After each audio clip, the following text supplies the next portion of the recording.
సాగర్ తన రూమ్లోకి చాలా కోపంగా వస్తాడు.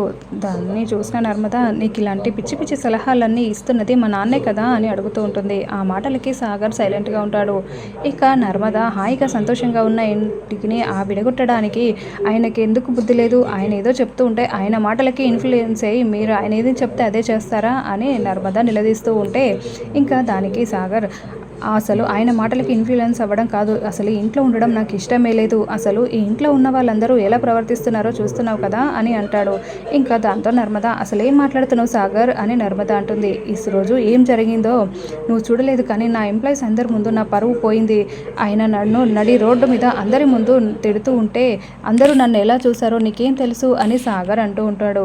ఇంకా అదేంటి సాగర్ అలా అంటున్నావు? నువ్వు చేసిన దానికే కదా ఆయన మాట్లాడారు. అయినా నువ్విలా ఉద్యోగం కొనుక్కున్నావన్న కోపం తప్ప ఆయనకు నీ మీద ఎలాంటి కోపం లేదు అని నర్మద సాగర్కి చెప్తూ ఉంటుంది. ఇంకా దానికే సాగర్, నువ్వు కూడా నన్ను అర్థం చేసుకోలేకపోతున్నావు నర్మద. అయినా వాళ్ళకి 5 లక్షలు ఇచ్చేస్తే ఇంట్లో నుండి వెళ్ళిపోవచ్చు అని చెప్పారు కదా! ఈ 5 లక్షలు ఎలాగోలా ఇచ్చేసి ఇంట్లో నుండి వెళ్ళిపోతాను అని చెప్పేసి చాలా కోపంగా అక్కడి నుంచి వెళ్ళిపోతాడు. ఇంకా దాంతో నర్మద చాలా భయపడిపోతూ ఉంటుంది. ఇంకా మరోవైపు ప్రేమ తన రూమ్లోకి వెళ్ళి చాలా బాధపడుతూ ఉంటుంది. అది చూసి ధీరజ్ ఏమో, ఏంటి నువ్వు కూడా ఇంత బాధపడుతున్నావు? అయినా నేను ఎంత మంచి పని చేశాను? మీ నర్మద అక్క, నీకు ఎంతో ఇష్టమైన నర్మద అక్కని ఇంట్లో నుండి వెళ్ళకుండా ఆపాను కదా!